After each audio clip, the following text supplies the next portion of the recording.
Hello guys. आज की इस वीडियो में हम लोग डिस्कस करने वाले हैं नरेशन। तो जैसा कि आप देख सकते हैं, आज हम पढ़ने वाले हैं डायरेक्ट एंड इनडायरेक्ट स्पीच। इसको हिंदी में कहते हैं प्रत्यक्ष एवं अप्रत्यक्ष कथन। दोस्तों, नरेशन का मतलब होता है स्टेटमेंट, कथन। ठीक है, तो चलिए देखते हैं, इस वीडियो को शुरू करते हैं और पढ़ते हैं आज नरेशन का टॉपिक को। जैसा कि आप देख सकते हैं, किसी व्यक्ति द्वारा कही गई बातों को हम दो प्रकार से व्यक्त कर सकते हैं। अर्थात कोई व्यक्ति जो बातें करता है उसको हम लोग दो प्रकार से व्यक्त कर सकते हैं। पहला है, बोलने वाले के बातों को ज्यों का त्यों हम कह दें, यानी उसके द्वारा जो भी बातें कहेंगे उसको सेम सेम कह दें, उसमें कोई भी परिवर्तन ना करें। दूसरा है, उसके द्वारा कही गई बातों को हम थोड़ा सा कुछ अपने हिसाब से कुछ शब्दों को जोड़ के फेर बदल करके उसके बारे में कहें। तो जो बातें हम ज्यों का त्यों कह देते हैं वक्ता के द्वारा कही गई बातों को, उसे कहते हैं डायरेक्ट। और जिन बातों को हम थोड़ा सा घुमा फिरा के कहते हैं उनको कहते हैं इनडायरेक्ट। इसी टॉपिक का आज हम लोग पढ़ने वाले हैं। तो चलिए शुरू करते हैं। डायरेक्ट स्पीच, डायरेक्ट नरेशन, इसको हिंदी में कहते हैं प्रत्यक्ष कथन।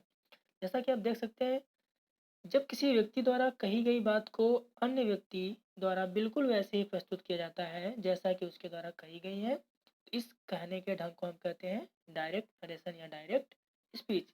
यानी इसमें वक्ता ने जिस प्रकार से भी कहा है किसी के लिए कोई चीज़ें, उसको हम उसी वक्त में उसी शब्दों में कह दें, इसे हम कहते हैं डायरेक्ट स्पीच। और डायरेक्ट स्पीच में जो बात कही जाती है उसको हम लोग inverted comma, double inverted comma के अंदर रखते हैं। और आप जैसा कि जान सकते हैं कि जब भी सेंटेंस की शुरुआत की जाती है तो फर्स्ट लेटर या जो सब्जेक्ट के रूप में आएगा वो किसमें रहता है, कैपिटल लेटर में रहता है। तो यहाँ भी इन्वर्टेड कामा के अंदर लिखा जाएगा और जो पहला अक्षर होगा वो हम कैपिटल लिखेंगे। एग्जाम्पल के रूप में समझ सकते हैं, Krishna sad I am a teacher. आप यहाँ पे देख सकते हैं दो पार्ट में बटा हुआ सेंटेंस है। कृष्णा सैड के बाद एक सिंगल कामा आपको दिखाई दे रहा है और डबल इन्वर्टेड कामा के अंदर लिखा है आई एम ए टीचर। यानी यहाँ पे जो डबल इन्वर्टेड कामा के अंदर लिखा गया है इसे ही हम कहेंगे डायरेक्ट स्पीच। आगे दिया गया है, Naman says Tushar plays cricket very well. Naman says comma के बाहर है और Tushar plays cricket very well, ये किसके है, या डबल इन्वर्टेड कामा के अंदर है। तो कुछ एग्जांपल यहाँ पे आप देख सकते हैं, जैसे आगे दिया है, Nitin will say Komal is a good dancer. Kanika said to her mother I want to go to Agra. Kunal said to his friend we will go to watch the movie tomorrow. दोस्तों, ये कैसे बनेंगे इसके बारे में हम आगे डिस्कस करेंगे। अभी हमें यहाँ पे सिर्फ ये चीज़ें समझना है कि डायरेक्ट स्पीच क्या होता है। यानी डायरेक्ट स्पीच में हम लोग वक्ता के द्वारा कही गई बातों को ज्यों का त्यों लिख देते हैं। और अभी हम इसका उल्टा बात करेंगे इनडायरेक्ट स्पीच की। तो इनडायरेक्ट स्पीच में हम लोग वक्ता के द्वारा कही गई बातों को थोड़ा सा घुमा फिरा के कहते हैं, अपने शब्दों में कहते हैं। ठीक है, तो चलिए देखते हैं आगे।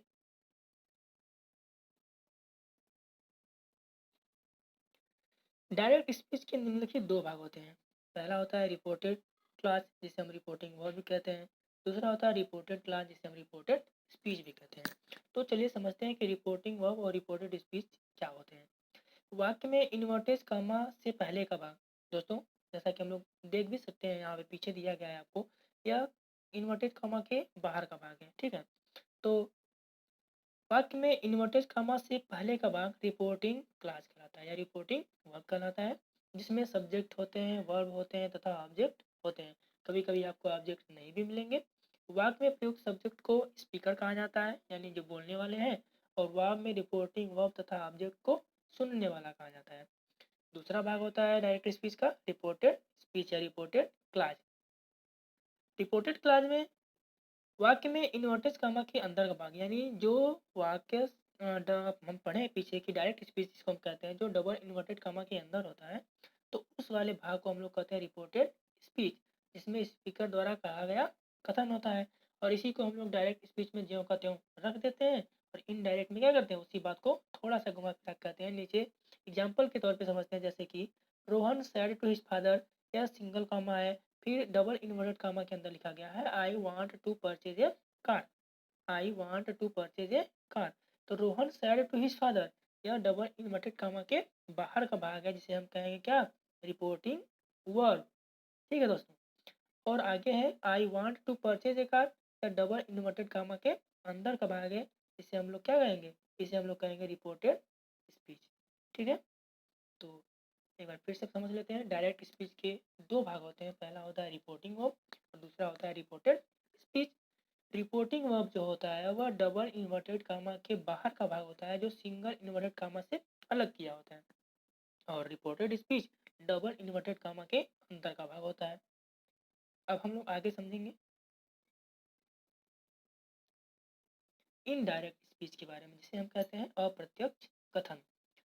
जब किसी व्यक्ति द्वारा कही गई बात को कोई अन्य व्यक्ति जब किसी व्यक्ति द्वारा कही गई बात को कोई अन्य व्यक्ति घुमा फिरा के अपने शब्दों में प्रस्तुत करता है तो इस ढंग को हम कहते हैं इनडायरेक्ट स्पीच।